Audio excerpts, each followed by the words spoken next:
The time has come, ladies and gentlemen. E3 2021, the Xbox Bethesda showcase. It has arrived. It was here. It happened. We're going to talk about it today.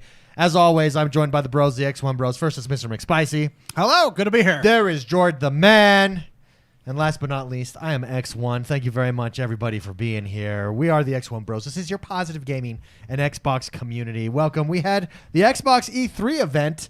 I said we just throw up the entire E3 trailer while we talk here. And there were some expectations. There were some rumors. There was a lot of anticipation for this one. And I think it held up to muster. It wasn't what I expected, but it was what I expected from a hype perspective. You know what I mean? It wasn't what I expected, but at the same time, I expected everything they did. I expected everything. Yeah, I was the first one to know. Well, I think first and foremost, the number one thing that stood out to me just right off the bat was almost every single game we saw. Almost every single game we saw. No, every single game we saw, with the exception of what, Jordan, you said 3, were Game Pass. Game Pass games. So they showed Game off. Pass. They showed off. If I believe I'm correct here when I say this, they showed off 30 games and 27 of them were Game Pass. Only 3 were not Game Pass. Yeah, and a couple were Xbox exclusive. Yeah, and I think if anybody is criticizing Game Pass now, I don't know how you can, in all honesty. And I think that you just show off your fanboyism. And I would like to quote Ronan in the pre-show, who said, how can you walk away from this show without saying anything other than, holy shit, I need Game Pass? And I think that that's accurate. No, it is. It's amazing the value that they're showing and pushing forward at the Xbox Bethesda conference today is mind-boggling. Mm-hmm. Again, every single game that we saw, if you've not seen the conference, make sure you go watch it. In fact, in actuality, it's probably better to watch it after the fact, because even Andrew Courtney in chat is saying the bit rate was terrible watching it live. It's a little, it's almost, since they were doing it digital, like I get the, wanting the live and you can see the reaction of chat and all that stuff, but the watching it live, because what does YouTube do? It compresses it. So you don't, it almost, in my opinion, it almost doesn't do justice to some of those trailers. If you go back and watch the trailers individually or just watch the VOD now of the Xbox showcase, click it up to 4K if your monitor supports it, or something higher than 1080. The trailers look much better. The games look, I mean, it does more justice to the games that we're getting. The other thing that really stood out to me was we had like 2 speaking moments for a total of under 5 minutes. It was all game trailers. Probably under 3 minutes. It was honestly, I noticed this at about an hour in. I was like, oh my gosh, they haven't talked for, I don't even know. There was a 35-minute section of just game after game. I was almost like getting exhausted with how much. Oh, it was a lot. How much eye candy I was getting. It was like cake, David. Big old piece of chocolate cake. 1 piece is great. 2 pieces is good. But if I'm eating the whole cake, you start to get a stomachache. I was like, this is the first time I was like, oh my gosh, maybe they'll talk soon, because I'm overwhelmed with how many games are happening at us. Yeah, no, it was crazy. So if you've not watched it, I still like, by the way. Yeah, go watch it. I think they did a fantastic job, really especially it being digital. Not a lot of Phil Spencer on stage, not until the end. We saw who was on stage. We started with Tom Howard. I don't know why. Good old Timmy. Yeah, Tim Howard. Timmy Howard. The U.S. goalie. Todd Howard. Tim Howard, the goalie. Yeah, he is. Todd Howard, who was on stage, and then who's the girl that comes out? Sarah Bond. Sarah Bond. That's right. Who, by the way, I have a huge crush on. She's my gamer crush. Gorgeous. She's my gamer crush. Although I'll be honest, her jeans were crooked. Like the design were crooked, and I couldn't kick my eyes. It's like a style. Yeah, thing? like there's like that thing where you just like staring. It was that's the new style coming out. That's totally fine. But she's gorgeous. She's my gamer crush. Yeah, I believe it's Sarah here Bond. She is. She's on right now. Yeah, and then Jordan's guy, Mr. Look at her jeans. We saw a 343 there, and Joseph Staten and Bonnie Ross were there, and then Phil Spencer, and that was basically it. Pete Hines. He told us that Doom Eternal is coming to Game Pass and that it's going to be optimized for Series X. Yeah. So there we go. Let's just go over some highlights that we saw. Can I start with mine of the show? We've known nothing about Starfield. And we don't really know that much more now, except for we got a release date, and that's 2022. What is the exact 11/11/2022? So next November. They like that 11 because Skyrim was 11/11/11. Yeah. and they've probably been waiting to do that again. We can do 11, it. 11, We can do 22. it. Now, what 11 plus 11 is 22. Oh, hey! I do math. The Wow, reason that's that, the right. reason that this excites me is it looks like excuse me, Bless you. like an Elite Dangerous has always appealed to me. This looks like that in single player RPG mode. This, from what it looks like, anyways, is that you're this person. You've got this giant ship. You're exploring the galaxy. You have a robot friend. He waved to me. Yeah, he went. does, yeah, that's right. He's like, hi. He's probably your gardener. It's probably, there's probably like a little Stardew Valley in there. He's probably like have a good trip. getting resources from you. That's probably your home planet that you're on, or like your your main Staging place. area. Staging area. HQ. But Star Citizen, or not Star Citizen, sorry, Starfield from Bethesda.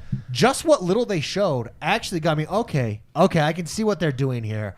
And it got me excited. Well, it's actually funny that you mentioned Star Citizen. This probably will be the Star Citizen we've been waiting for. Yeah, Exactly. It's going to have the pedigree of the Bethesda RPG. So just imagine like Fallout, Elder Scrolls, right? It's in space. I hope. I mean, maybe it's just going to be a fast travel thing, but I hope you can fly your ship because in the trailer we saw they get in It the looks ship. like he's getting ready to fly a ship. Yeah, No, fly the obviously, ship. I think you can. I don't see why you wouldn't be able to. It is going to be a shooter. There's they put down a gun on the table. Yeah. Oh, I'm sure there's a lot of Easter eggs here. Just So 'cause they show a lot of paperwork, posters, stuff Yeah, like that. But look I at this think ship. I think this might be the Starfield everybody's been, or the Star Citizen everybody's been waiting for. Yeah, I agree. It's the flight simulator of space games. Yeah. Of space games. Yeah, so this one initially... See, there's a friend. Here he is. A robot friend just waved to us. Yeah, this one Sorry. initially really... And what a way to start off the show. The biggest thing is, and wait for it, everybody, wait for it. Immediately following this, they came out and said, oh, yeah, this is exclusive to Xbox. Yeah. And it's like, yes, thank you. Yep, it'll be on Finally. Xbox And and then it'll be on PC. And tomorrow through we'll Game probably Panorama. see 20 articles on how it still might be on Sony. Well, no, it's just like we've been saying, and they did it later in the show with different games too. But like, you don't make that big of a purchase to share all your stuff. So it's exclusive to the Xbox console. It is coming to PC via Game Pass and everything like that. But Microsoft owns PC as well. So that one initially stood out to me first. Let's go to Spicy, then we'll go to Jordan. Spicy, what one game just first really grabbed you by the cojones and said, look at me? Look at me. Well, can I say something real quick? Sorry, Yeah, I go ahead. love that artwork. Yeah, the On artwork is that fantastic. That That box artwork art is for next for level. Starfield. It reminds me of like the old. It's kind of like the old '80s Star Wars posters. You know, like Yeah. it's just such cool artwork. Anyway, sorry, Mark. No. There's a lot. I mean, Give me the first one. The first one that just said, this is Spicy. when I starred. Spicy, look at me. It's called Replaced. Did you see that one? Yeah. Do you remember that one? Yeah. This is like an indie-looking style game. It's a 2.5D Yeah. bit platformer. I've never seen anything like it before. This was in the foreground. There was like the water effects and stuff They're like really that in the they're really foreground. moving towards that. I mean, you called it 2.5 bit, but it's similar to like the Octopath Is this Traveler. it right here? It had a It's- very this 80s is it. feel. There This it is is. it, yeah. Had a very 80s feel. Yeah. So I'll put this up while I'm talking because I was not. I've have we heard about this game? I haven't No, heard about I this haven't. game. So this was a new. This is they have New for us. New for us, anyways. I really like these style of games, and it looks gorgeous, awesome. The story looks amazing. There's a lot of intrigue. You don't know what's going on. This one came out of nowhere for me. Yeah. I know it's not like your big old AAA Battlefield, which, by the way, I love the Battlefield trailer. I love the Forza trailer. I loved let's... Hold on, can we talk about this one real quick that you're on? This one, sorry, what's this one called? Replaced? Again? Replaced. Now, this one's coming out 2022. It will be on Game Pass. But what I enjoy about the Replaced trailer, Spicy, it's beautiful with the foreground and then like there's this Yeah, depth the parallax that's going on. But the fighting is slower. It's not like a traditional platform fast beat 'em up. It's like slow and deliberate. yeah. Kind of reminds me like I don't know, like the Prince of Persia, the old PC Prince of Persia fighting. Like not like your Sands of Time Prince Sure, of Persia. sure. Like the old, I'm talking Okay. DOS install. You're like, look at this fighting. Like Look it's slow and awesome deliberate. this Like is. like more real. I don't want to use the word realistic, but just it looks like cool fighting. We're like skill based fighting, Realism, not button mashing. bit art. Like Yeah. it's realistic bit Well, art. How I- do you I love that graphical style. Ever since Octopath Traveler did, I mean, this is a little bit different than that, but it's kind of in that similar vein. Yeah. That what'd you call it? Like a 2.5D. 2.5D. Like it's such a realistic good. it's photorealistic bit art. Yeah. I don't know how else to put it. There was another game that they showed that did that too, but it's such a good art style. Yeah, so that's replaced 2022 I'm gonna on Game go. Pass. Yeah, can I keep going? Just Well, let's get Jordan here on the first game that stood out to you. There's more. I want to talk. Can I just say one more? Yeah, go ahead. One more. One of the greatest trailers I have ever seen in my entire life was The Outer Worlds 2. It was hilarious. They know what they're doing with trailers. They broke down There was like how many fourth walls were broken the right there? stereotypical trailer in a hilarious way. It was fantastic. Yeah, I'll let you. I just want to say that. Yeah, The Outer Worlds. Because No The Outer gameplay. Worlds- No gameplay. No gameplay. Well, that's because Watch they the don't. video, Yeah, the trailer explains why there's no gameplay. and you'll know why. I'm excited that they announced it. Outer Worlds 2. It's Now gonna be that's awesome. a big deal because Outer Worlds 1 was a very well received game. It Very was well very received. fun. It had really good expansions. It was a multi-platform game. Yeah. Outer Worlds 2 was another one that went Xbox exclusive. Yeah. So it's going to be on the Xbox console exclusive, right? I mean, it's going to be on the Xbox platforms, which would be, wherever Game Pass is essentially. But that's another huge one because Outer Worlds was a lot of fun. It's a fantastic Yeah. game. Jordan. Now, Jordan. Yeah, I Game just that, wanted to- game that really stood out to you just right off the bat. Your first one that you were like, wow. I mean, that is really hard because there's a lot. I know. right? I have all So- these notes, and I mean, everything I I'm guess excited about. there's like probably 3 games that really pushed my buttons the right way. Sure. But the one that I'll talk about, that we're gonna talk about anyway, is the Halo Infinite stuff. Yeah, what'd you think of the Halo Infinite? So they started out with Joseph Staten on the stage and Bonnie Ross, and Heroes then- of the Halo franchise, yeah, They're- yeah. For those that know, Joseph Staten was behind ODST, and then he worked a lot on Halo 1. And, Combat Evolved, Yeah. So right? anyway, then they showed a quick single-player trailer, which, by the way, I thought this trailer was really well done because they did a lot of, small animations that I like. So basically, Master Chief is floating through space. We've all seen it. He's kind of going through the the rubble, right? And the first thing I notice is, first of all, he's cool because the guy he's talking to is like, "You only have one bullet." And he's like, "It's enough." And you're like, "All right, yeah, Yeah, that's You're Master yeah. Chief. Yeah, it's great." But the first thing is he was floating through all this debris, and he started to float through humans. And if Yeah. you notice, he was very delicate. Yeah, there was around them. there was nuance Yeah, there. That like was cool. because it was because they're dead, right? So it's He's kind of like respectful. exactly. It was very cool. There was another part where he actually slams into a warthog, and you can feel because his armor is so heavy. You know what I mean? There's lots of little details like that, and then at the end, he talks to this AI. If you're watching live with us, you can see how how he just gently move. He's crunching very, through all this yeah. debris, and then he slowly. And there's another gently- part where he takes a Marine's gun, and he's very there's like a what would you call it? Like there's a amount of respect.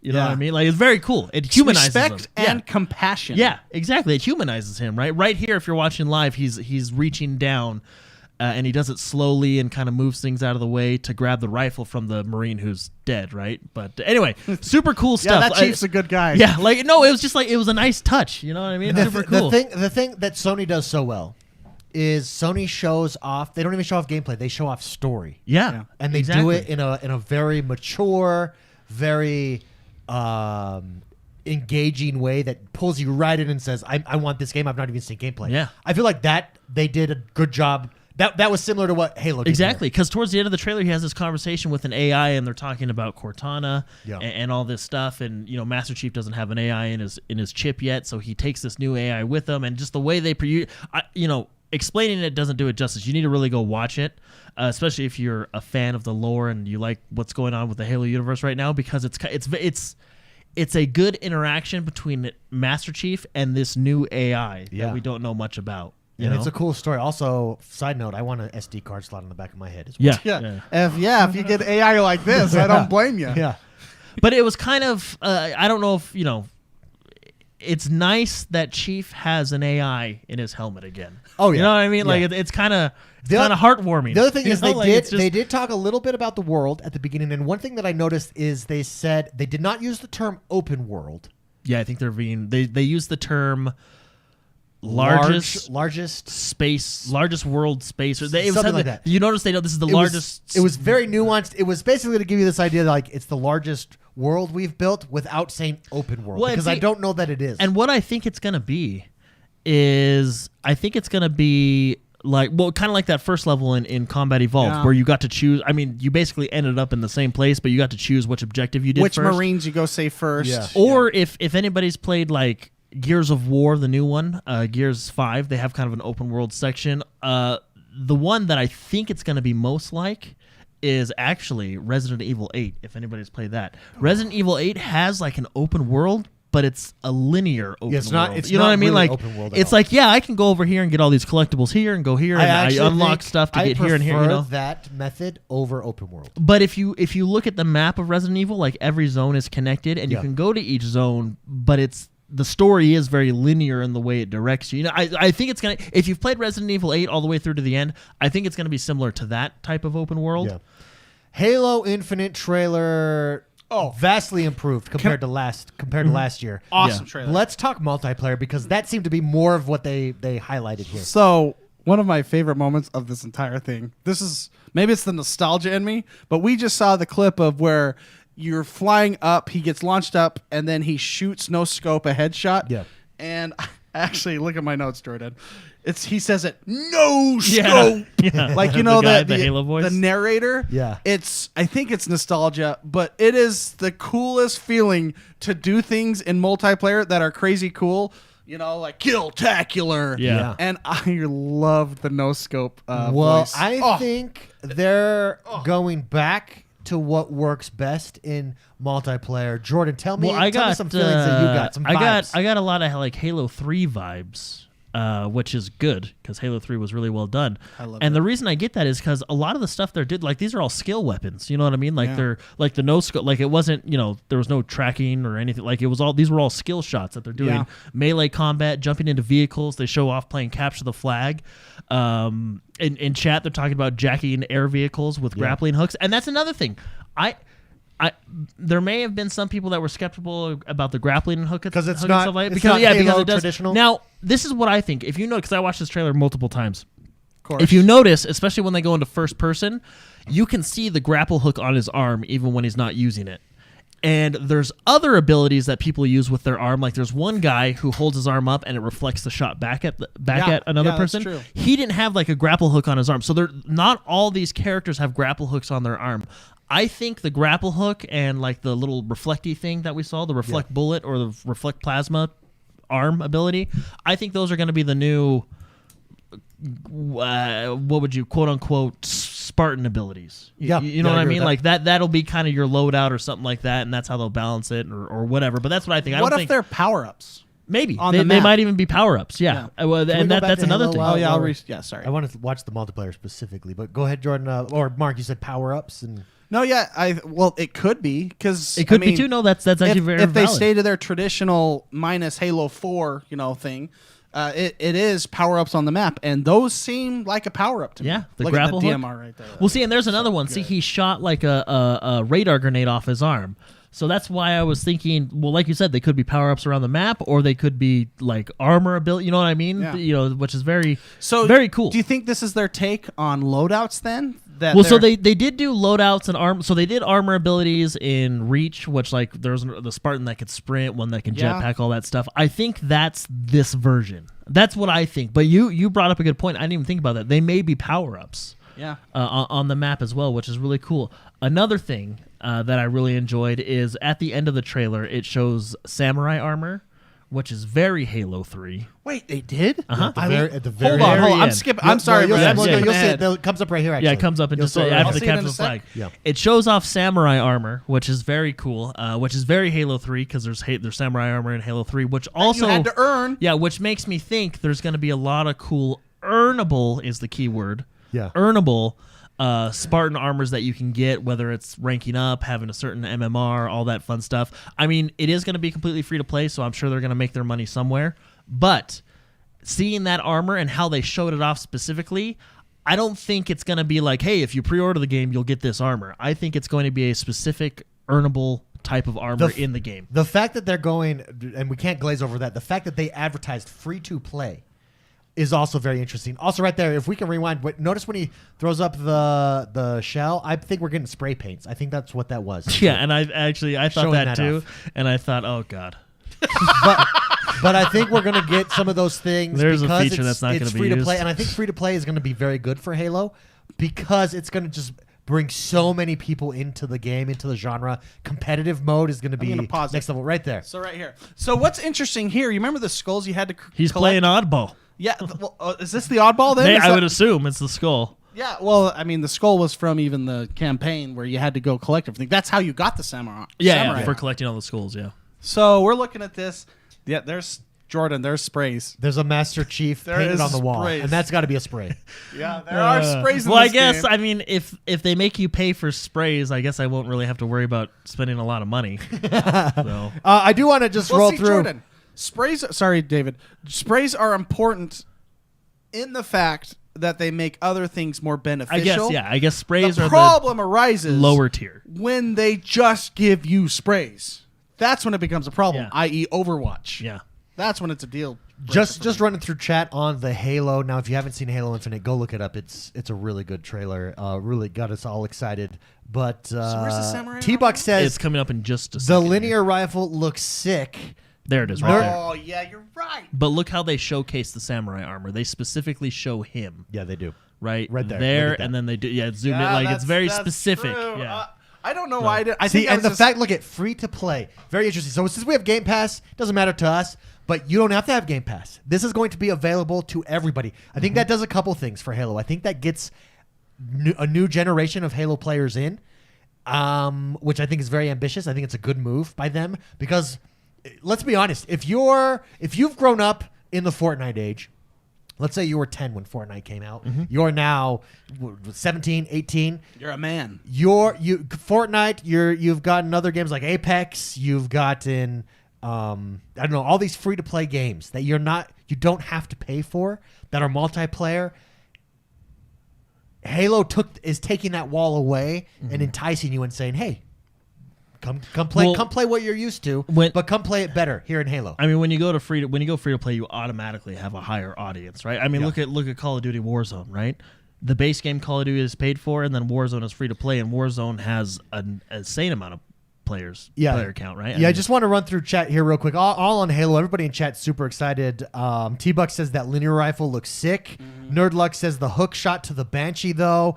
Ronan says jacking air vehicles with the grappling hook. Let's go. I wonder how skill based that's going to be, because I wonder if you have to hit a certain part of the ship. Yeah, I mean, probably. Or if it's like that one physics game, Michael Bay physics it pulls game. you with it. Yeah, or if it launches you if you can't get it and you just fly across the map.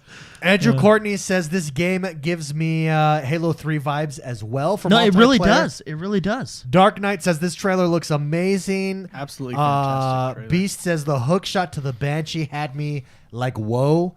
I mean, everybody, if you've not seen it, go check it out. I also do want to shout out real quick Drillbit Taylor with becoming a wingman status. Thank you very much, Drillbit Taylor. Yeah, I Appreciate think after seeing what they've done for the past year, I'm excited they waited a year. I'm excited for this new trailer. I think Joseph Staten came in and he said, "Hey guys, this is how we did it in my day." Well, what a And then he difference! just- What a difference Yeah. that this trailer compared to last year's game showcase trailer. Which I still think that trailer was okay.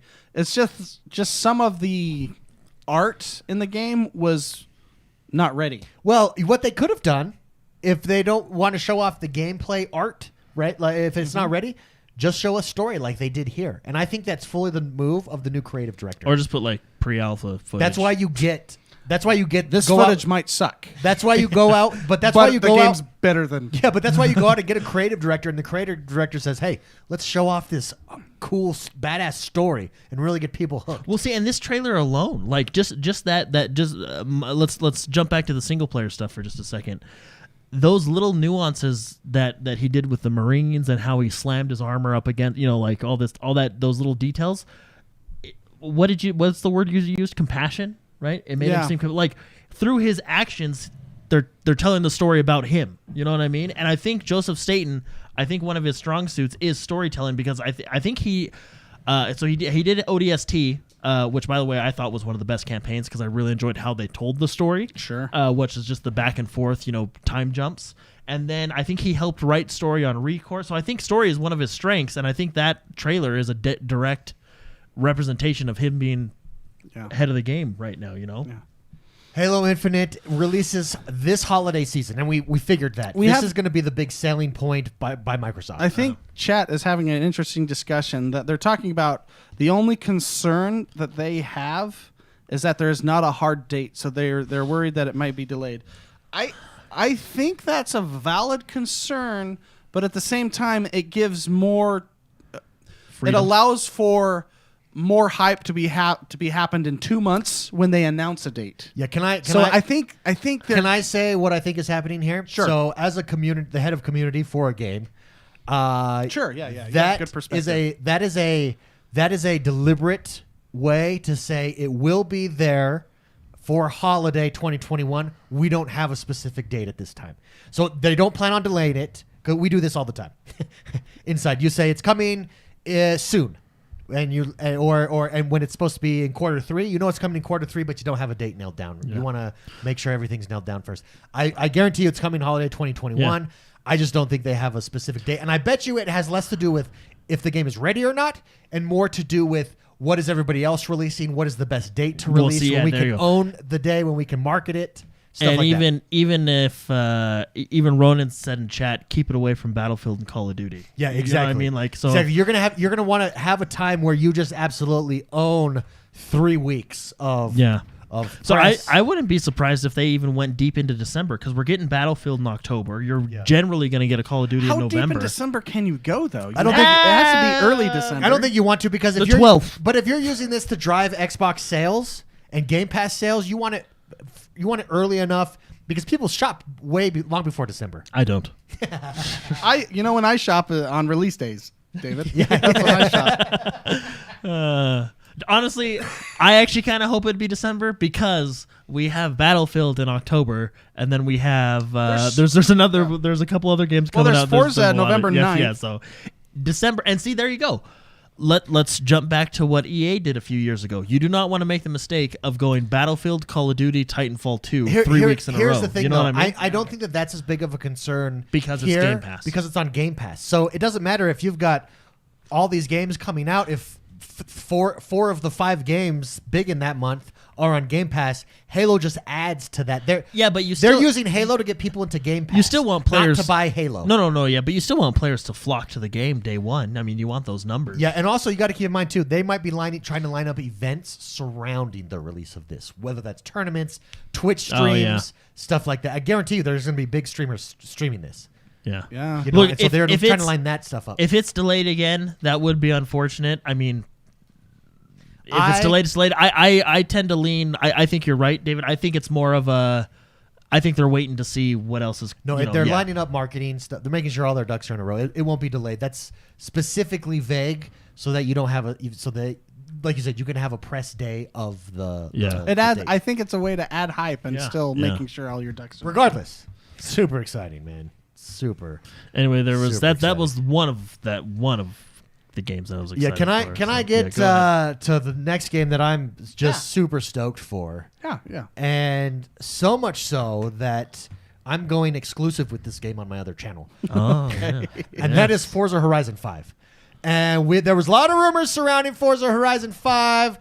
Eventually, a few weeks ago, we heard it could be coming to Mexico. We heard Japan before. We heard, is this motorsport? Is this Forza Horizon 5? We don't know. Forza Horizon, we talked about it. Makes a lot of sense from a marketing standpoint because it's a wider base. It's a wider audience. It's not so simulation-y. Mm-hmm. And Mexico, it looks amazing. It is. It's coming. It's coming to Mexico. We've got biomes. We've got jungle, desert. We've got biomes. We've got jungle. We've got desert. We've got jungle, we got desert. Photorealistic environments. We've got cities, gorgeous beaches, volcanoes, mother effing volcanoes. We've got dust storms.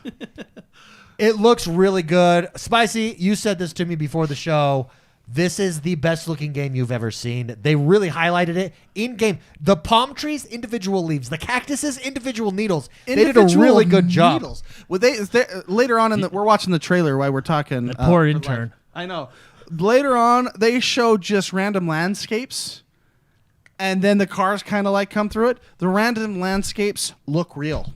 They look real.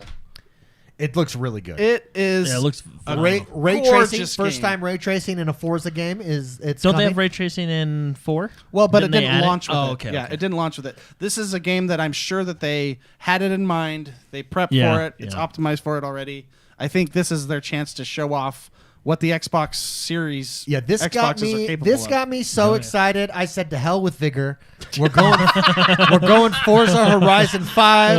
We're becoming a Forza channel, and I'm very excited." It looks so good. This is one of the most gorgeous games I have ever seen. This one actually surprised me a little. I knew we were going to see something Forza, right? I didn't necessarily know if it was going to be Motorsport or Horizon or whatever. So when it popped up, I was like, okay, Forza Horizon. What surprised me is I didn't think it would be so soon. I thought we would get a Horizon or a Forza, beginning of the year next year. This is November 9th. Yeah, And it's on November Game 9th. Pass. Yeah, and they showed off some of the things, some of the new features. There's all new live mode and stuff. Now, apparently, so couple criticisms.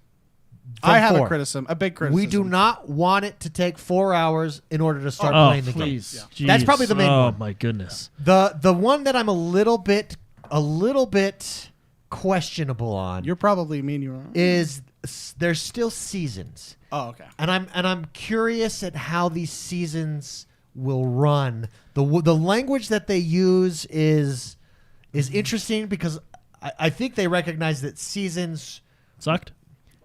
well they locked you into it locked you into Well, okay, sucked is probably a strong word.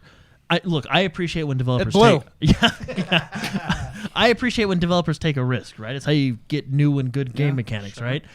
I don't think this risk paid off. I would prefer, this is just me, I'd prefer not a 4-hour tutorial to pull the right trigger. No, right? I can guarantee you that's not going to happen. This is what they need to do. I'm just going to give them free advice. They don't have to pay me. By the way, for this. No by the way, consultation no fee? I love consultation Abraham, fee. the voice actor. Oh, yeah. He was so excited. Bienvenido. He is so excited. I love that guy. So, no, free consultation right here. All you need to start out your game is just do a little mini race? mini intro that makes you feel good about yourself. Like they did with Forza 3 and you're like, Yeah. whoa, yeah. The one you failed? Like the live action intro that they did. Anyway. Yeah. We're all like the. Yeah, and you're like, Lights come whoa, in. yeah. Anyway, and then just do like a 5-10 minute max showcase race, and then just let me loose in Mexico. Well, and Yeah, then let me- with let that, me- you can say what Forza Horizon is about. It's a big party. You're going to unlock stuff like this and do it, Yeah. and then you're out and going. Yeah, and hey, if you want to do it this way, like when I roll up to a new race for the first time, just hey, this is a new race. You do this. Nerdluck says there's only one season in Mexico, and Ronan says, hot and monsoon. So I paused it on this frame. Look how gorgeous this looks. And this is in game. This is when they talk about the individual needles. Yeah.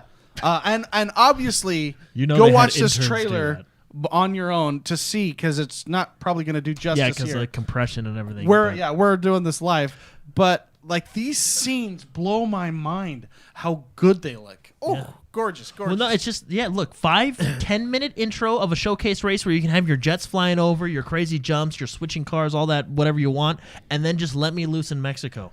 Yeah. Okay, it's like your complaints with Assassin's Creed and all that stuff. Just let me get to the game. Yeah.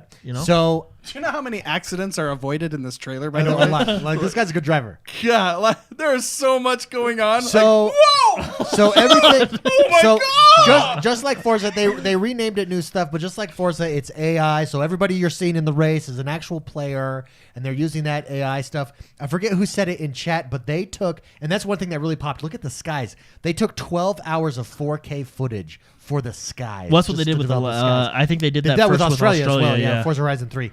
What made Forza Horizon 3, in my mind, the best Forza Horizon ever? Forza Horizon 4 is good, and if that was the first one you jumped into, it's a really good. I mean, Forza Horizon is just a quality game. 12K footage, Ronan says. Yeah, it's 12K, yeah. 12K footage. Anyways, what made Forza Horizon 3, in my mind, the best Forza Horizon ever is the location, they balanced it so well between. They had this giant continent of Australia, and they had everything there. They had cities, they had beaches, they had mountains with snow, they had deserts and sand dunes and dry lakes. They did have kangaroos. And you could go to any of those areas whenever you wanted to. I feel like Mexico is set up to do something similar, especially since they showed off quote unquote snow-capped volcanoes. I feel like even though there's seasons, I want to see how these work out because I'm not sure that it's going to be the same that they did in Forza Horizon 4, which was a little bit limiting in my opinion. Sure. Well, like you said, they're doing the biomes. I would almost prefer like, hey, there's a mountain biome up there. That's where it's going to snow. And so I'd almost prefer that than covering the whole map in whatever season it is for the week or day or whatever. You know. Sorex the Original, real quick, just on the sky capture. Sorex the Original says they built the camera just to take the footage. Makes sense. Dude, looks so good. 12K cameras, video cameras aren't exactly on the shelves of Costco. Can't go get it at Circuit City. Yeah, exactly. I paused this on the screen so we can look. Look at this game snapshot. We're looking at rocks here. I know looking at rocks sounds stupid. Ronan says those are some sexy rocks. Those are some sexy rocks. Seriously. But look at the clouds. Look at the sky, the contrast. How good this looks. You put that as a wallpaper, you think it's a real picture someone took. And this, I'm going to go ahead and press play again. This is a game. This is an engine. This is a real-time engine, and this is what we get to play with. Dude. With Playground, in a Yeah, playground. yeah. Look at that. Look how good this game looks. Yeah. Blows my mind. It looks really good. Now we're getting more footage of this tomorrow, more news on this, more gameplay. One of the things that they talked about in this as well was they're getting rid of blueprints, and you can create your own. Because blueprints were a little bit confusing. Look at that. I thought that was going to land on these cars. But you can, you can create your own races, but then you can create your own events. So like hide and seek or capture the flag. You'll be able to completely create your own events. Some really cool community stuff that we're going to be able to do there. Very cool. Very exciting. Can I talk about my maybe criticisms? Yeah, I know go ahead. this is like possibly speculative. Sure. Maybe makes me a little nervous. Whenever I hear the word in these games, I've said it on the show before. Whenever I hear the word seamlessly, I get nervous because I have never seen a game work with seamless ever. Multiplayer. And they specifically mention you can, I wrote this down, there's a Forza, they call it Forza Link, which is like an algorithm, apparently, that chooses and connects you to people and games automatically, essentially, is how this, I think, works. I don't like that. It depends honestly, how it works. I think the first thing I think of, it sounds like marketing spiel for matchmaking. But it's automatically. This is what, we're watching how all this dialogue's popping up on the screen. Do you want to play a race with me? Yes. It reminds me of the seamless nature, quote unquote, not seamless, but kind of Grand Theft Auto Online when it initially launched. Yeah. And to this day, I still get phone calls on my phone that keep popping up that distract me from the actual gameplay. Do you want to know my interpretation of that Sure. when they said it?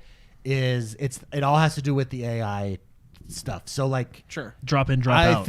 I think they're just, when you're in a race, there's some people that are going to be real and there's some that aren't going to be real, and you won't know. Okay. It will always feel like multiplayer. That's how I view it. For sure. And it could work. This could be the first game that seamless actually works out in my brain. It just makes me nervous to hear that one. They say that for all the Forzas, right? So it's probably just an iteration on the current system they already have. I like you that. Know what I mean? I like that instead of look at this. This is Pinata Pop. Because Mexico, like, hilarious. This would actually be really fun to have a bunch of people try to get all. Oh gosh! My goodness! Almost crashes. Oh my goodness! Crazy. And it looks like I see Ronan in chat likes the idea. I see that the seamless nature on paper sounds really good.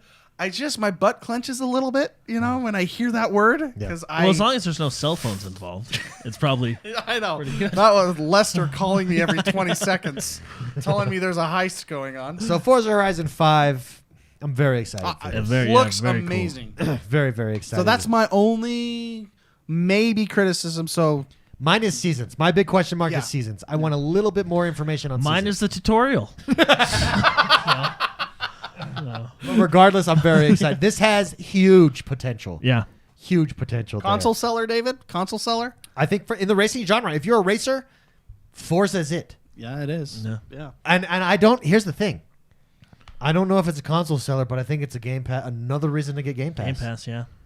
I think this whole Show. what we watched, this whole show we watched, is the reason to get Game Pass. That's what we got. And we didn't even mention this, but maybe we can move into the Bethesda side of things, David, from this. Let's go into that. 30 Bethesda games are on Game Pass now. Yeah. Yeah. 30. These aren't watered down games. No. I wrote down the list of the ones just initially that I saw. These are Fallout, Dishonored, Elder Scrolls, Wolfenstein, Evil Within, Rage, Prey, Doom, Eternal. And those are what I was just writing down really quick as they showed. I can probably go find Doom it. Eternal is coming And it's up to Game Pass, and later this month we're getting the that's a dirty trailer. Oh, right. So anyway, Okay, we'll talk about this one later. Yeah. I think it's no, Doom Eternal's coming to Game Pass, which is great, but also it's later this month a free upgrade for those that already own it. So if you have it on Game Pass, that's considered owning it through Game Pass, but a free upgrade to a Xbox Series X version of the game, which they said they'll have different graphical modes like 4K. I think Here they you go. even said Pause it on the screen. 120 frames. Yeah. Which is really great. So when I was watching this initially, I was looking at so right now, everyone listening, we have the 30 iconic Bethesda games that are on Game Pass or going to be on Game Pass pretty soon. I'm looking at it, and then I see these icons. You see the icons on the left? Yeah. Look how many games are on cloud. Oh yeah. Oh yeah. Like these are going to be games that you can play. I wish your they phone. would. I wish they would change their cloud icon. It's though. hard to see what it means Because it just looks like a tipped over PC. right? They should actually just put a controller and a cloud. Tipped over. Watch this. This is my phone. Watch what I do when I play games. Tip it over. According to Blizzard, this is a tipped over PC. I guess it is. I mean, I get it now that you've pointed out. It's probably a tablet and a phone. But I am just saying they should have just done like a little cloud I mean, and a controller. Your hand keeps coming into my screen. Oh, sorry. Don't invade this bubble. Get your hand on my screen. But look at this list, and look how many are cloud. Oh yeah. games. Oh yeah, Oh yeah. a lot Blows of my them. mind. Maybe Well, I will huge. start playing And on my phone. I know a lot of people might not care about this, but if we jump over to the Game Pass PC side, like the PC Game Pass stuff, Yeah. look at all look at all the classic Fallouts that we get. That's where Fallout started. Yeah. Those old original Fallout games, Fallout. I mean, that's good Look at stuff. Prey, Rage 2, Wolfenstein 2, all the expansions, Oblivion, Every all Fallout. the Dishonored, every single Fallout, both Evil Withins. Which, if you've not played, Jordan, you would love Evil Within. It might be too scary. No, it's not. It's I don't find Evil Within scary. Evil Within Where is was like this, Resident David? Evil 2. You don't understand. I mean, I have to sleep with the lights on. Huge. Well, it's on Huge. Game Pass, so I can try it. That's why you anytime I pay want. $7 billion right there. I found it interesting that they didn't. I mean, maybe they mentioned it under their breath, but the fact that how many versions of these games are going to be available on cloud is actually super. That's a big push. Yeah. It's a really big push, but it makes sense, you know. They also showed spent off billions of dollars. They also showed off Back for Blood and the new game Oh. Contraband. Back for Blood. Sorry, let me just say this. First of all, the trailer they showed off made the game look incredible. It It like looked cool. it gets you excited, especially if you played Left 4 Dead back in the day and Left 4 Dead 2. You're getting excited. But one of the great surprises and one thing that made me very happy is Back for Blood Game Pass. Day 1. Game Pass Day 1, as well as Contraband, Oh, yeah, let me. a new IP from Avalanche, which is under the Bethesda purchase. Find those real quick. Avalanche is known for like Just Cause. Yeah. And so that's going to be interesting to see what Contraband is about. Well, so speaking of Contraband, so I was looking at this. Oh, let me find. I think it's a little before. Yeah, and Back This for Blood trailer- is in- It makes me feel like it is a heist game. Contraband, I can see that. Or yeah, a because smuggling game. they show it on the thing. They show like the planning section. This Look at- might be look at like. Brass Knuckles, baby. Imagine if Forza was Payday. Yeah. Maybe- Well, no, it seems because that's the vibe I got. An open world co-op Payday. That's what I feel like. And then they show the picture right here of the treasure that they can heist. Look at the plan, the layout, what's going on. Cars, the cars, extraction, everything's going to happen. Border, get out. And then as you go along in the trailer, they show the actual, treasure So right here, I like this a co-op. co-op. Open world. But see, look at the truck was stuck, which means David was probably driving. I was probably driving. So we got the truck stuck. So screw being stealthy. Let's go in. Yeah, guns Contraband looks interesting. I'm going to be curious to see what it's all about. It's exciting. That's a new IP. It's going to come to Game Pass. Yeah, this isn't this. We're no longer talking about Bethesda chat. This is we're just going all over the place about. We're excited about these games, right? Yeah, So- one more that they showed a lot off of, and if you've played the first one, a lot of people were saying you have to play it. It does stuff that no other game does. That is also coming to Game Pass. Stalker 2. Oh, Stalker 2. Yeah, I've not played the first one, find that. but that trailer that I saw today looked really good. It gave me a lot of Metro Exodus vibes. Well, just a lot of Metro vibes. Yeah, And I liked Metro. with a the game looked good. with a what is the word, like, not superstitious, but when you're dealing with Supernatural. supernatural vibe. Do you know what I put in my notes? What this game reminded me Yeah, of? huh. I put, if Half-Life was made today and in Russia. I feel like that's what this game would be. Did you ever play Half-Life? Great game. Great. The whole. Yeah. I actually never did play Half-Life. It's really good. It's probably super dated now, so it might not Yeah. be as good, but at the time. it was really good. Like Half-Life has characters like that thing right there that just explodes that we just watched. It looks interesting, and everybody that played Stalker 1, there's like unique game mechanics here. You can like get killed at any time out in the Outlands, but that's where you got to go and loot your stuff. And I might be but that's what people have told me. And like they say, it's a unique, one of a kind, amazing experience. So Oh, yeah. super cool game that's coming to Game Pass. Another Game Pass game, and that's not too far away. It's just next year. Yeah. Now, but before we get into Battlefield, because I know Jordan really wants to talk about Battlefield, I do want to compliment Sea of Thieves Oh, that was a nice surprise. because I had no idea that was I coming. know that, but then a at the lot same of time, people- I figured it might. I know that a lot of people might be criticizing like Sea of Thieves with Disney and this. No, Pirates of the this is what Caribbean, they need to do. But I actually think this is a good move. I agree with you, Jordan. Yeah. I will go in and play this main story part. This gets Well, yeah, me and- into just this story part. I mean, I don't know for sure, but obviously it's going to be co-op because the game is about co-op. Whole And game is, yeah. I mean, it's going to be it's the next evolution of Tall Tales. They're adding in because I get the vibe it's going to be a very campaign driven story. Who knows how long it'll be? But the thing is, the reason this surprised me is because you guys remember a long time ago, I think it was during an interview during one of the first E3s where Sea of Thieves was at. They talked about they don't want to do like mainstream pirate trope stuff. So because remember I was like, oh, that's a bummer because I'd like to see like different pirate stuff. So, Davy Jones. yeah, like Davy Jones' Locker or something like that, and I'm not necessarily thinking about the Pirates movies, but just like, Blackbeard. Wouldn't that be cool? If Blackbeard came in and Captain Hook. Yeah. Yeah, different stuff like that. Just like they did with Assassin's Creed. Blackbeard was in Assassin's Creed 4, right? But so I was not expecting this at all because I feel I'll try and find it, but I feel like they talked about like they don't want to do like mains, like they want to just it to be your own pirate adventure. So when I saw this, and hey, the first Pirates movie was really good in my opinion. So It was good. It's why it launched a whole bunch of. It's why there's 50 others now. There's more of those than Land Before Time videos. Yeah. I think this is a great partnership, whether you like it or not. Well, I mean, whether you like it or not, I think this is a good addition to the game because of like the story campaign. Look at these environments, what we're doing. Well, the direction is good. Yeah. What we're talking about, I don't think we've actually mentioned it. Oh, but, yeah. But Jack Sparrow, there's a scene where Jack Sparrow is in this, and they're introducing kind of the Pirates of the Caribbean, not necessarily universe, but a storyline. Storyline. There's a story arc with the Pirates of the Caribbean, and we get to see a lot of characters coming from that storyline. Like, I think we saw Well, did we see, Davy Jones, Davy the Jones. Flying Dutchman. correct. We see all those, New bad guys. and I the whole love shot. that ship coming out. That part gave me chills. Well, the thing is, like that's how this game should be. they already had ships coming out of the water like that. All they needed to do was pay for the rights for the Flying Dutchman. and it's an intimidating ship. As I was watching this, now I've not played Sea of Thieves for years now, but as I was watching this, whether you like this game, whether this game is for you or it's not, you've got to respect Rare. You've got to respect Microsoft.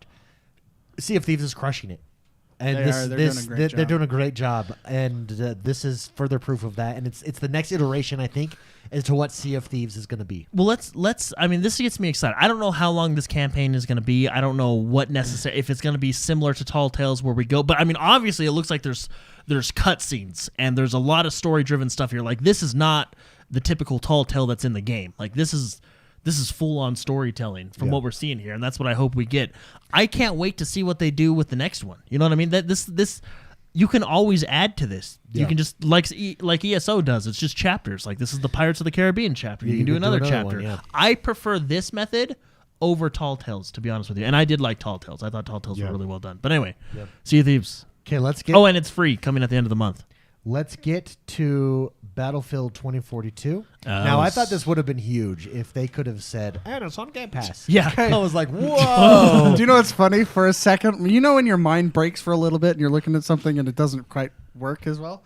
When I saw Battlefield 2042, I honestly, in this day and age, I thought it was the release date. Because I was like, but my brain was broken for a second. Oh, yeah. But Wait, hold on. We're on the Yakuza trailer. I know. And right there, so big news, all the Yakuzas are on Game Pass. Yeah, including as the of latest one. today, But Yakuza rewind Like it a just Dragon just is a on hot Okay, second sorry. when he's super powering up his cell phone. This makes me laugh so hard. Yeah, here it is right here. And this is Yakuza in a nutshell. He's super powering. He's like battling with his cell phone, and it's like swipe, swipe, swipe, swipe, swipe, swipe, swipe. And it looks hilarious. And where he he's- calls he's a like- friend. He's Yeah, like, he I'm goes- going to call a friend. He's like super powering up his cell phone, and it right there. call a friend. Oh, And it goes- hilarious, dude. Yakuza. Hilarious. That was That was super fun actually to another see. big deal because you could now with this edition and it's today, Yakuza Like a Dragon. That hold on, I'm gonna rewind to that scene. That sums up this scene.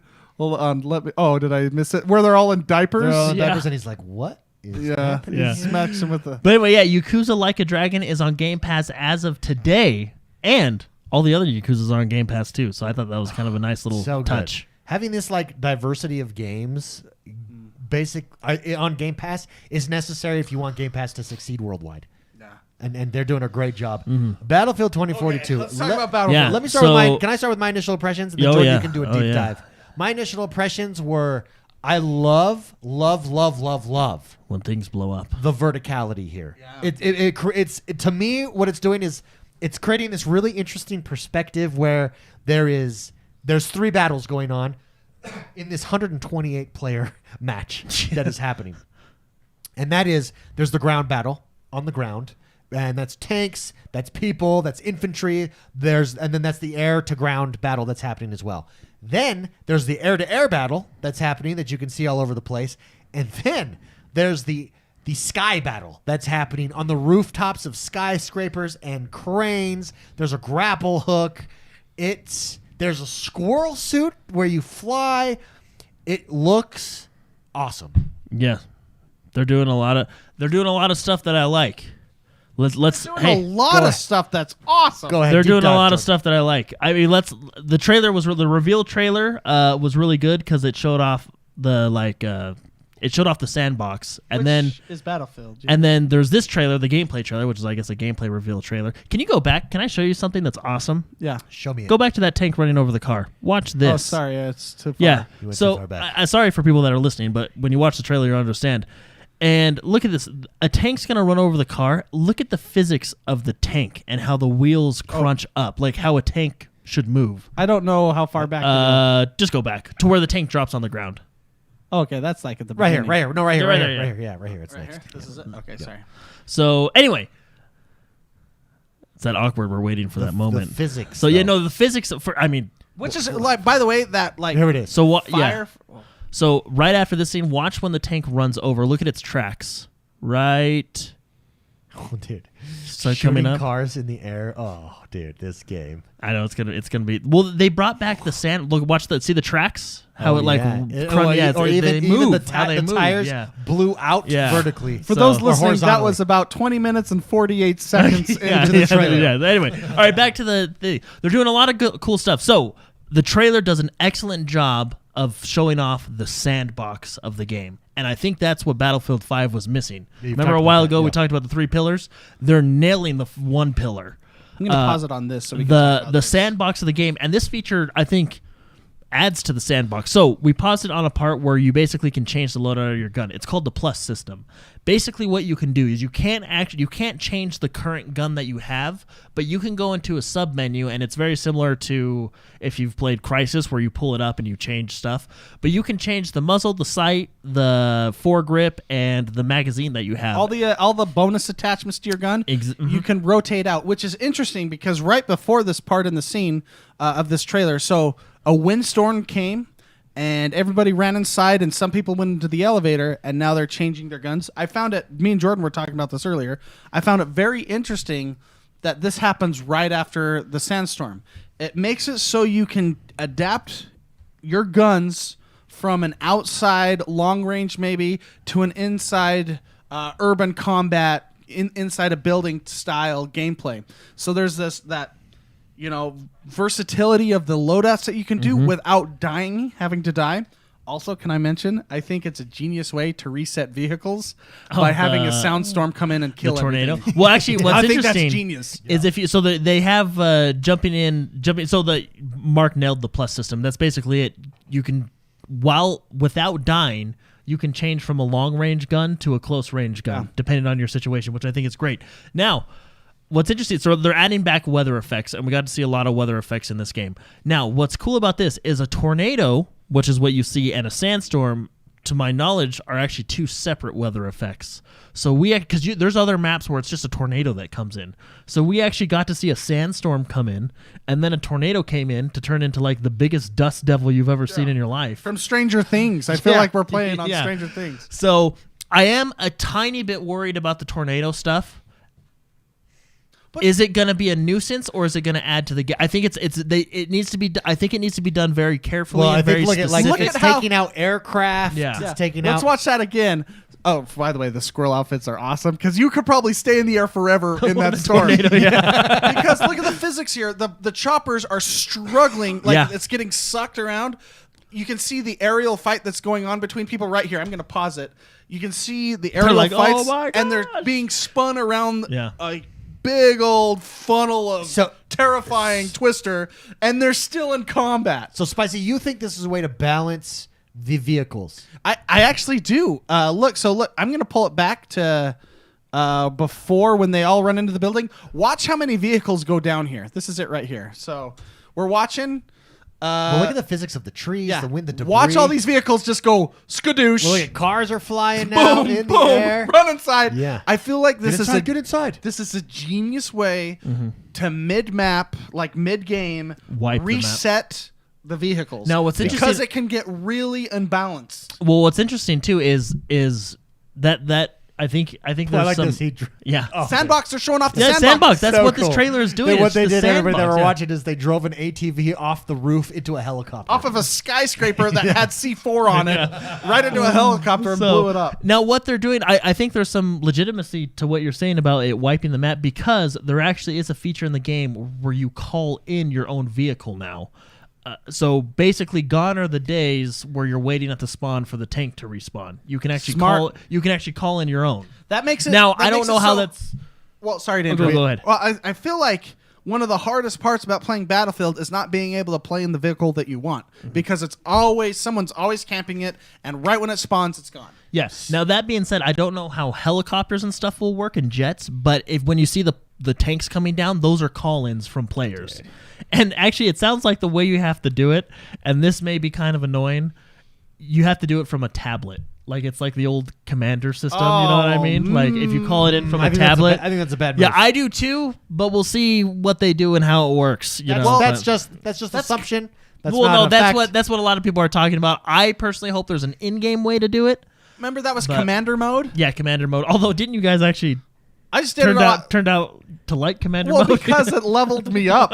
And I just, while I was taking a Duke, I could level up. Overall, after seeing Battlefield, confidence restored, excited, hype. What do you think, Jordan? Well, yeah, no, they showed off the sandbox, and that's I think one of the biggest pillars of. They went modern combat, slightly future modern combat. I hope year they 2042, don't go, apparently. Yeah, I hope they don't go super futuristic with it, because I do think Battlefield's best setting is modern combat. Present. I do like a little bit into the future with all this stuff. There's just a couple more things I want to mention.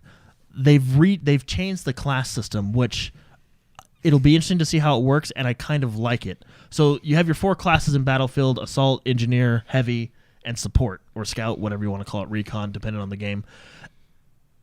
There's no longer classes that you choose. There's specialists that you pick that are from those classes. So, for example, the grapple hook. Not everybody has a grapple hook. This guy, his name's McKay. I think he's from Canada. Cool. His gadget is the grapple hook. Okay. So every specialist is going to have one gadget and a perk. Well, that that's goes cool. with So it. it's kind of like a Rainbow Six Yeah, hero? it's similar to operators, but I don't think like for example, his gadget is the hook. We assume because we've only seen 4 specialists, and I guess they're launching with 10. The squirrel suit we assume is going to be a specialist. His gadget will be the squirrel suit. He doesn't die if you jump off a building. Yeah, he has a squirrel suit. There's another specialist, one of the medics, so it obviously comes from the medical class. She has a dart that shoots and can revive people from a distance, so she doesn't have to run up to him. She can shoot him with the dart, right? So, and then there's, I think, a recon who basically can send out a drone that sees everybody around him, and then he has... So every specialist will have a gadget and a perk that goes with it. Now, what's cool about the specialists, and I actually think this is another good addition to the game, is because they're doing specialists instead of classes, your specialist isn't locked to a certain loadout. If you want to be a quote-unquote recon specialist on the front lines with an assault rifle, you can.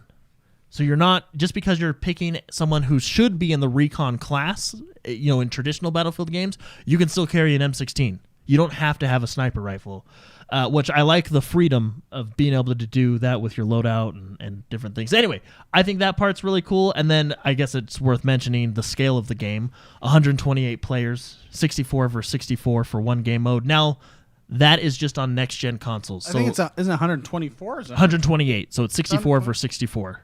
Which is 128. That's good math. Yep. Yeah, nice. Yep. So, which is only on Xbox Series consoles, PlayStation 5, and PC.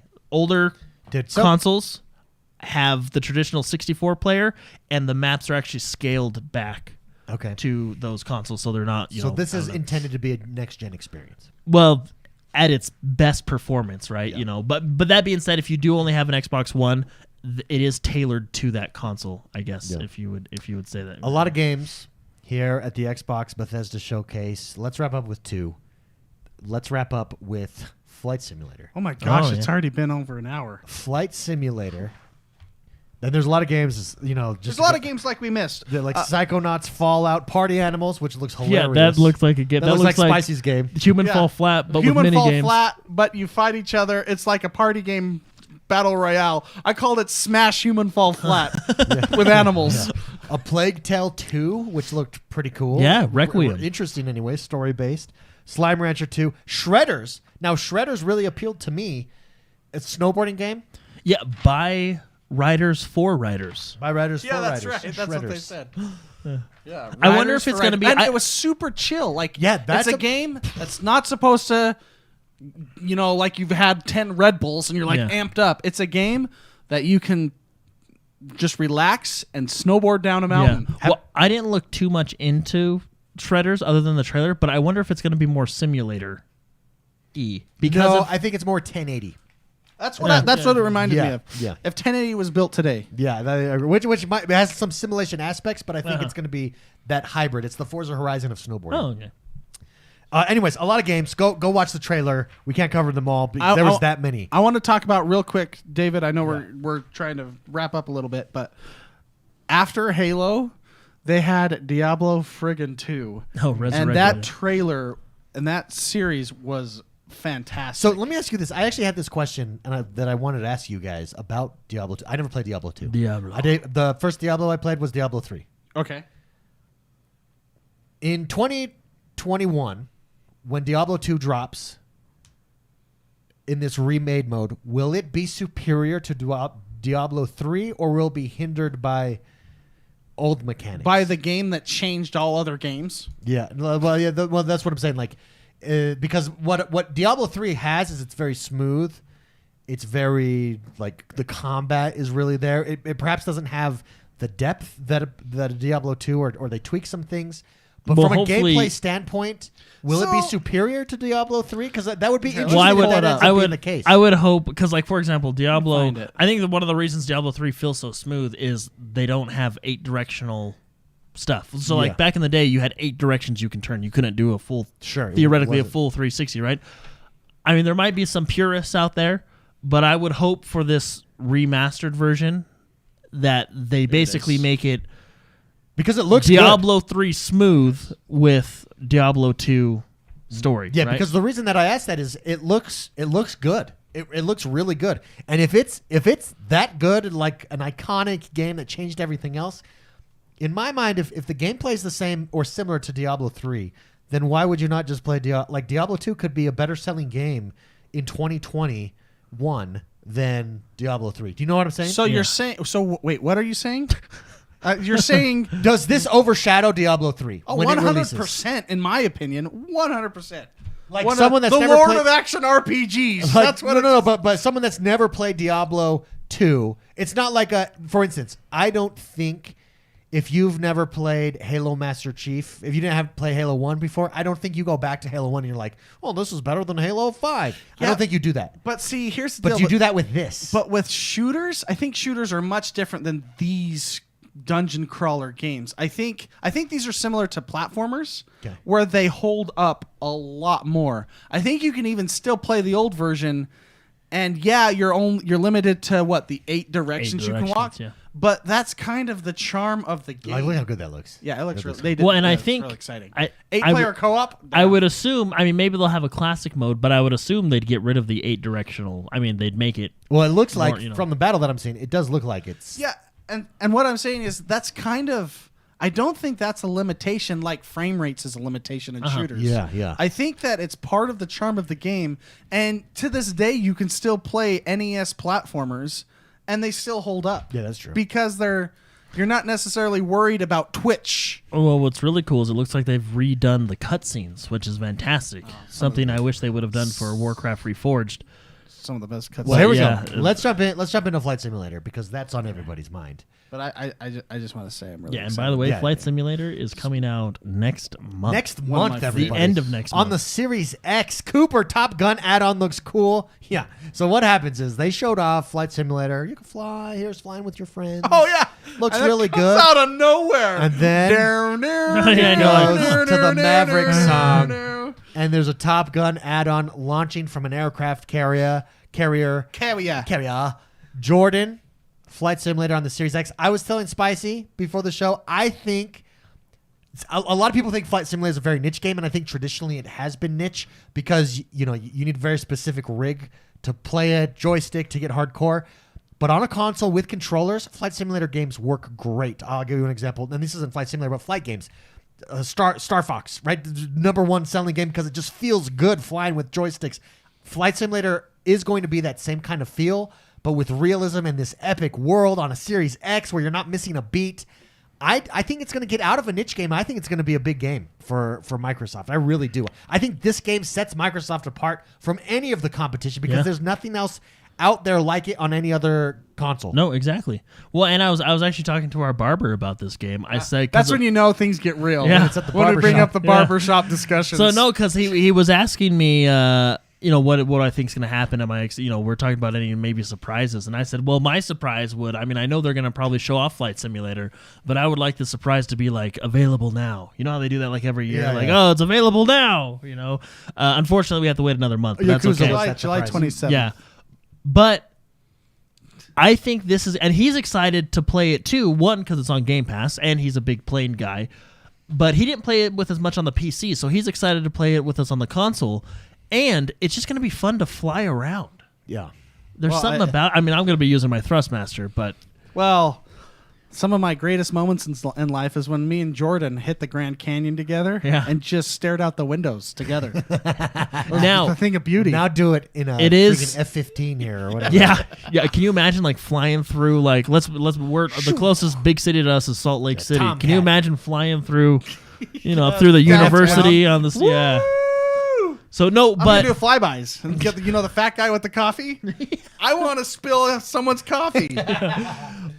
it is important to mention though that it looks like, which is to not be a surprise because this game kind of cranks your computer a little bit.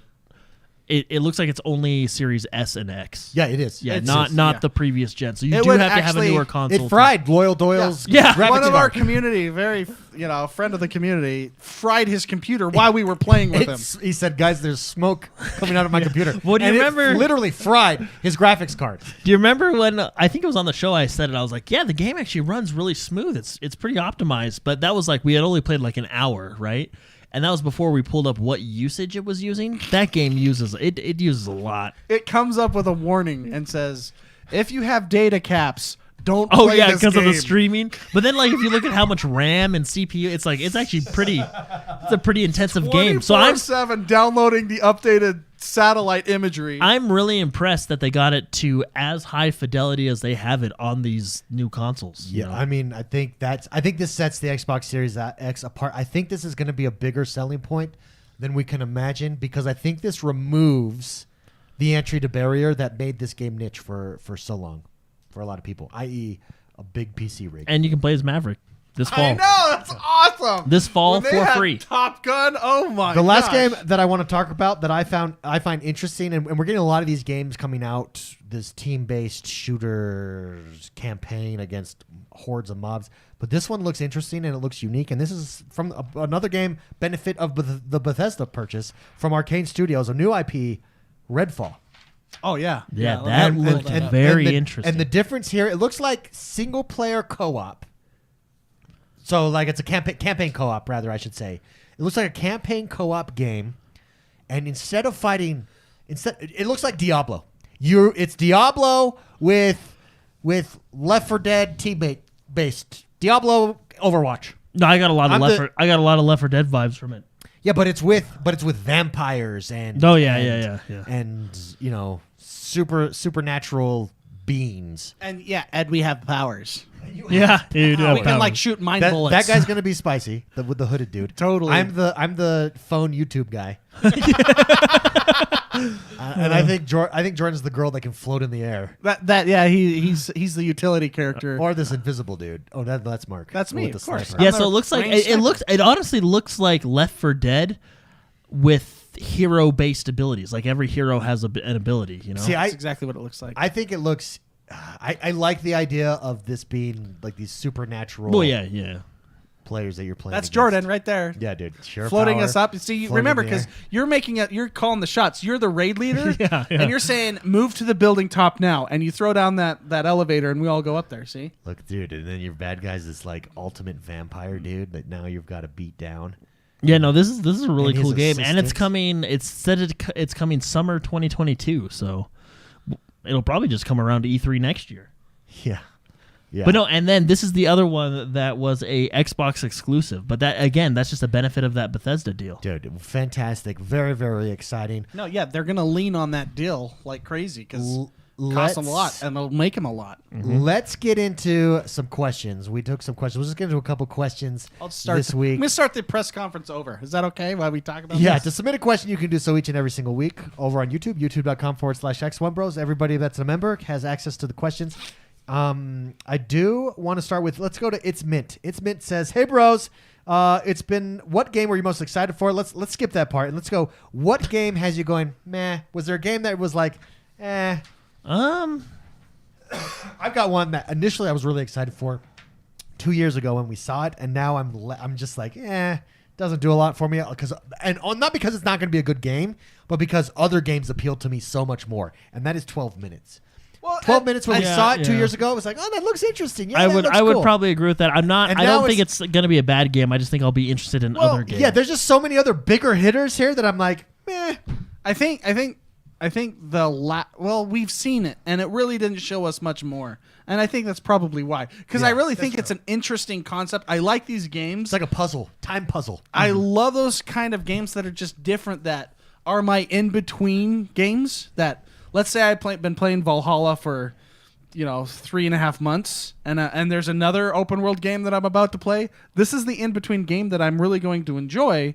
And I feel like this is that kind of game. The problem is we've seen it. We know we don't really know much more than what they've showed us 2 years ago. And Well, so that, at least not from this. Now there's Correct. there's other gameplay at E3 where we can see more. But from this conference, it just it's there's so many other big hitters in this conference. Well, see, today I don't know if that I was like really I don't excited know for. if I was like, yeah. I think it looks cool, and I'm excited to play it, and I will play it because it's What game is this? It's going to be on Game Pass. No, I'm talking about 12 minutes. 12 minutes, Yeah, I'm excited to play it. I don't know if I was like, It's just there's other games I will probably play first. You know what I mean? Yeah, I could see that. Great question. It's Mint. can I say also Grounded? I think. But that's probably because I've already You've played already it. played. Yeah, I think that might have been. Although that new update, Yeah, Those well, look it was cool. the quality of life stuff, right? That Yeah. There's now a boss that you can do, and so it and was. that trailer was actually pretty good too. Yeah, it was basically like an Again, update, but Obsidian. not a. Solid trailers from Obsidian. Yeah. When you have stuff like all the other games that we're seeing, I mean, we spent an hour and a half talking about all the other games. Those are just like the palate cleansers until the next big announcement. I guess. Yeah. Okay, Dark Knight writes in, and he wants to know what our top 5 game trailers at this showcase were. Here's Dark Knight's. Dark Knight's number 1 was Outer Worlds 2. Number 2 was Halo. 3 was Starfield. 4 A Plague's Tale number 2, which Requiem. That looked really good. Yeah, it did. And number 5 was Sea of Thieves. That's a solid top 5. Let's go with Jordan. You ready to give us your top 5? Can you off the top of your head? So I'm gonna do Halo for 1. Okay. Battlefield 2042. Okay. That's 1 and 2. You get 1 and 2. I think I'm gonna go Back for Blood. Oh, you really like that. No, but that guy, I think that's one of my most excited because it's so soon too. I mean, it's not too far away. Yeah. Back for Blood for number 3. Got 2 more. I think I'm gonna do. I think I'm gonna see. So many to choose from. I'm excited for Sea of Thieves, like I really am, but I'm also excited for Stalker, and I don't know which one to choose over that. Well, there's 2. You got 2 slots. No, I know, but the one of them's going to be Starfield, mostly just because I'm excited for that So world. we've got Starfield in there. I'll put Starfield at number 4. And I'm kind of bouncing back and forth between Sea of Thieves and Stalker. It would probably be Stalker, then Sea of Thieves. Okay. But I was really, really pleasantly surprised With with the that Sea Sea of of Thieves Thieves update that we're getting because I agree think with it's a that. good Okay. addition to the So game. Jordan's top 5 are Halo, Battlefield, Back for Blood, Starfield, and Stalker. That's a solid top 5 as well. My You friend. notice how I they're got all- mine ready they're all now. Okay, shooters? here we That's go. funny. Here's Spicy's top 5. First one, Outer Worlds. Oh, Because that was a quality. that was quality. fantastic. No gameplay, and that's your number 1 trailer. They were very honest. That's the same. You're agreeing with Dark Knight there. Yeah, they were very honest, and it's one. I was thought hilarious. it was one of my favorite trailers I've ever seen. That goes up there pretty high.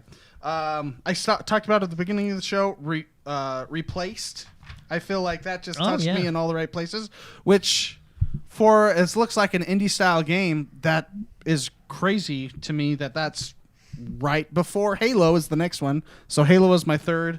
I would say Battlefield was on the list too because they did a good job on that trailer. I feel like Battlefield should be recognized for going back to their roots a little bit No, they did a great job. and showcasing Well, them. it was all about the sandbox, the world. Before I tell you my number 5, I want to give some runner-ups, David. Honorable mentions. Honorable mentions. I know we've seen this game before, and I know it looks awesome every time I see it, but The Ascent, I think, is right up my alley. Yeah, and that's just next month too, as well. Super That's excited really about that close, game. yeah.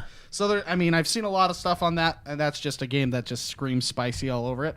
Yeah. And another runner-up is Age of Empires. It's a good one. Just because of what that see, represents. hundreds of hours I don't lost. know. The thing is I don't know if I can put them in a top 5. There's so many good ones. I know, and so that's like one of the runner-ups. We didn't even talk about it on the main part, the earlier part of the show. But my number 5, just because of what it is, it had to make the list. The Xbox Series X mini fridge, Yeah. At the end of the show. Yeah, that was really good. That was probably the best an trailer there. actual thing that's coming 2021 holiday. Okay, so let's 2021. go through Spicy's top 5 to recap. Outer Worlds 2, number 1. Yeah, Replaced. yeah. Solid, unique looking game. Number 2. Halo, number 3. Battlefield, number 4. Mini fridge, number Mini 5. fridge. I'm gonna pull that up so everyone can see that because it's like See, that's it's like that album by Green Day, Dookie, that came out in the 90s. There's a hidden song on there. There's a song that I don't know what number it was. It's like number 6 or 7. But if you let the CD play for like 8 minutes, then the song appears. It's like a super hidden song. Yeah. Found it by accident. But that's what this mini fridge trailer was. It was over. It's out holiday 2021. Like this. The thanks for watching screen came up. And David, you didn't even see this, I right? didn't You even turned see it it. off. I turned it off, yeah. You turned it off. But the screen goes out, and then there's like this, ooh, and it looks like another Series X or something. So let's go through chat. Cooper's top 5 is Forza Horizon 5, Stalker, Starfield, Slime Rancher coming in, and A Plague's Tale. Another solid 5. Cooper. Ronan's top 5 is Starfield, Redfall, Halo, Back 4 Blood, and Euden. Oh, see, that's another Yeah, one. Like you- you're looking at the list. That was another They're one. so good. The Euden Chronicle, because they're coming out with two of them, one in 2022, one in 2023. That's another game that has that Octopath Traveler art style, that 2.5D. Oh, or that whatever. looked awesome. I know, it looked really good. Any game on this list can justifiably be in a top 5 Matt list. Ballsy says Psychonauts and all the 2D Yeah, indies. see, Yeah. we didn't even talk about Psychonauts very much on the show. Tim Schafer is like one of my favorite developers in the entire world, and it looks good. It looks like a very good game. And Nerdluck says Sea of Thieves, Halo, Shredders, solid on Shredders. I'm really looking forward to that. Horizon and Redfall. It shows you the quality of games. Shown this E3. I think any game on this list we have. Here's my top be in 5. there. Okay. My top 5. I start out number 1, Forza Horizon 5. Oh, Yeah. I see. Where do I put that? Super stoked. I said that's the prettiest looking game I've Number ever 1. seen. Number 2, because of the Top Gun, Flight Simulator. Flight Simulator, I'm most okay. looking forward to that. And it's free DLC. Then I go Halo, Battlefield, Starfield. My top 5. Do you know what's crazy? How diverse, I know you love that word, David, how diverse our lists have been. It's true. Everybody has different... There's so many good games. I mean, my 5, I guess, was all shooters, but there were different genres of shooters. But Great question, Dark Knight. Thank you very much for writing in. How good was this conference? It was really really good. well I think done. it's one of the best ones they've ever done. I think we mentioned this on the show, but there was a good 35 minutes of no bullcrap talking. It Yeah. was pure gameplay, pure trailer, one after another. How awesome. Xbox, you did an excellent Amen. presentation. Yeah. Amen. Last question here from Andrew Courtney, and then we'll get out of your guys' hair. I love this question. Andrew Courtney writes in and says, does this show prove the model that Xbox started with Game Pass will be paying off in the long run? He says, I was already a believer, but man, all these amazing games coming out month after month. Can you guys add an extra day to the weekend for me? Yeah. Does it prove the Game Pass model spicy? This conference. Oh, absolutely. And let me tell you why. Besides, just the sheer awesomeness of what Game Pass is, and 27 out of the 30 not watered down games. No. These are the full-fledged awesome games that you're going to get. Other developers are starting to kind of get the idea. We talked about it before the show, David. Devolver Digital, I watched theirs yesterday. I think I can't figure out, you never know what they say is true or not. Yeah, it's always tongue-in-cheek. It's very tongue-in-cheek, but I think, and maybe it's not true, but their whole presentation was about a subscription-based style releasing their games on it, right?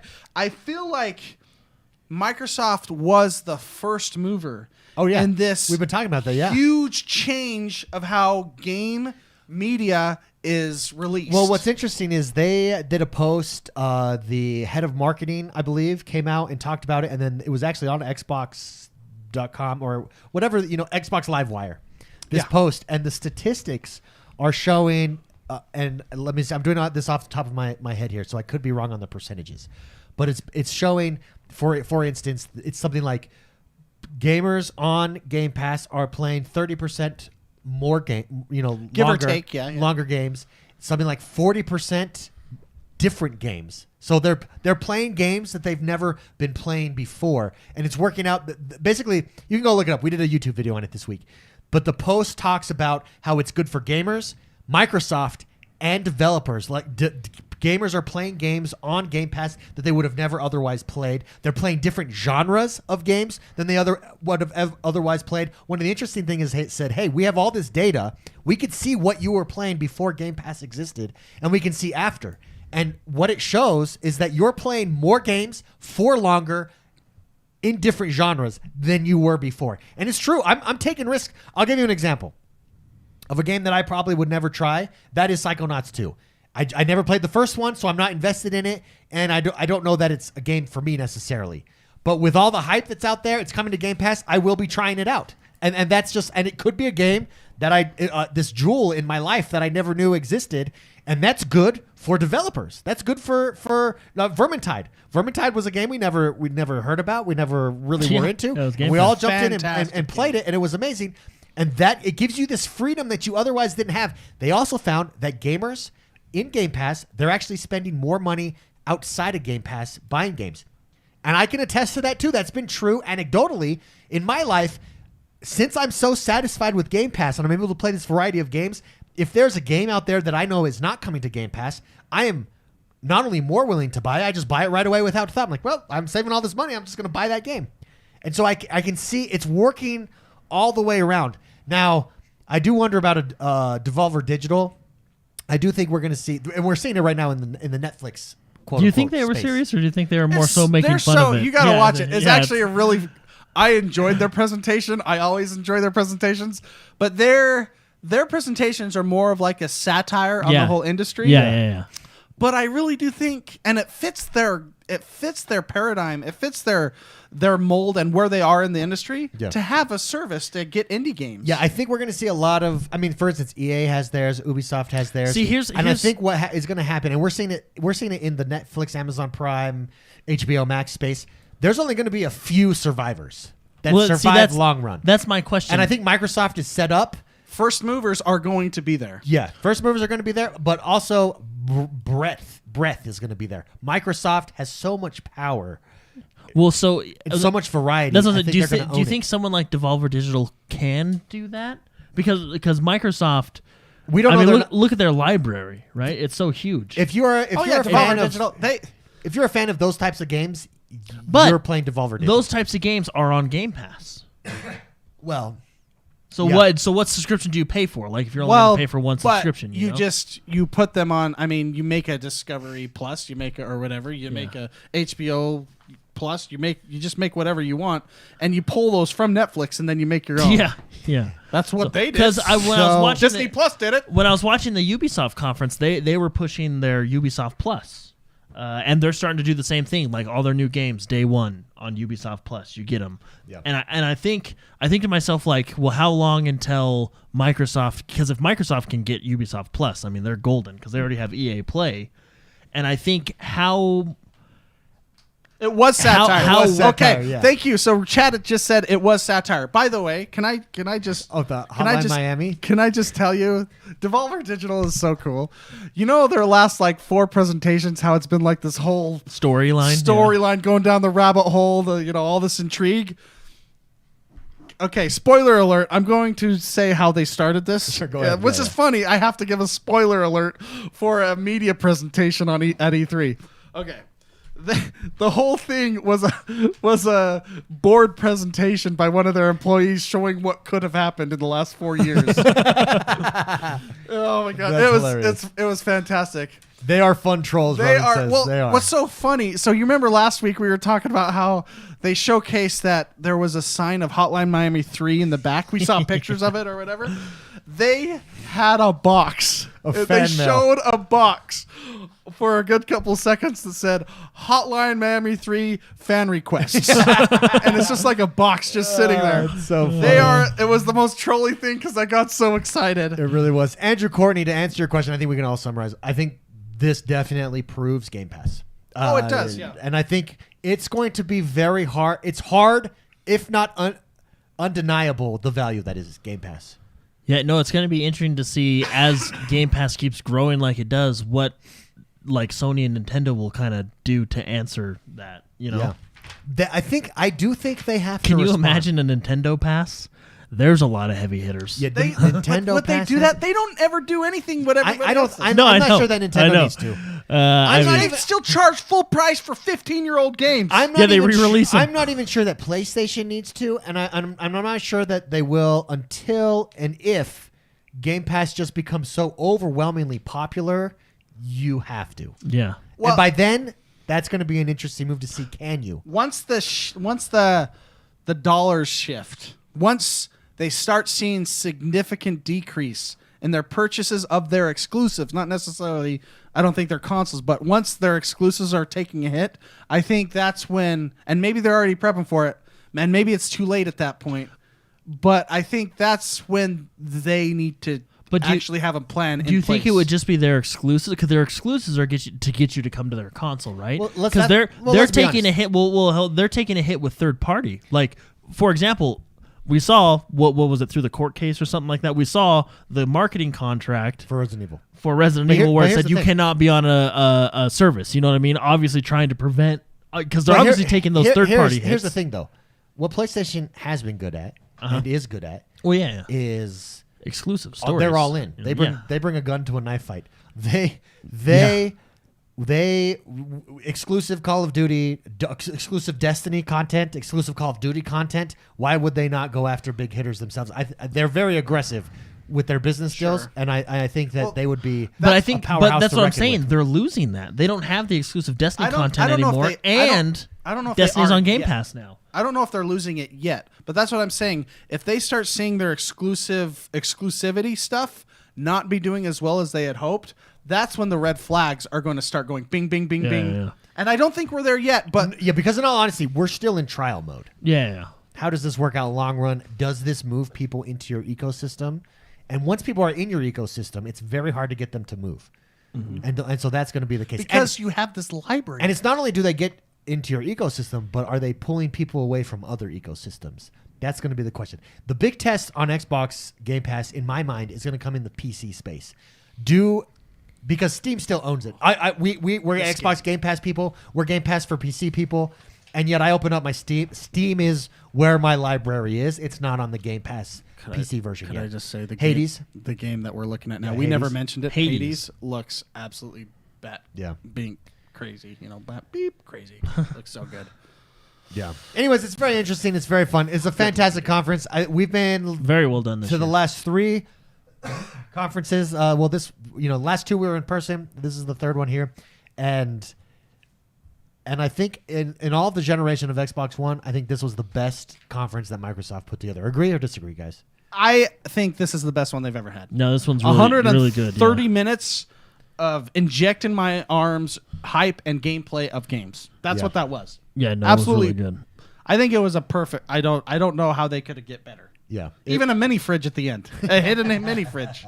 That's fantastic. It's going to be interesting. I'm going to be interested to see how it's covered throughout the week. What else we learned this week? But if you haven't seen it, go watch it, guys. Happy E3, everybody. For everybody that's watching live, since we're at this unique time and it's on a Sunday night, we won't have a post show today. We had a pre-show, so we'll make it up to you. We will make it up to you. So this will be it for this evening. But thank you for being here. For everybody that's listening to us, the 2 ways you can support us. Actually, lots of ways you can support us. But rate, review, and subscribe to us on YouTube, Spotify, wherever you listen to us, or iTunes. And then come over and follow us on YouTube. You can watch us live there. I think it's pretty good live in person. Yeah. It's the 3 of us, and then we've got gameplay playing above our heads. And chat, you guys manipulate our conversations all the time, which is really fun to do it's live. Fantastic. Thank you, everybody, for being here. This was the great end cap to an exciting week. If you're an Xbox fan, you've got to be excited. We are. Have a great week. We'll see you next week, everybody. Bye-bye.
I'm looking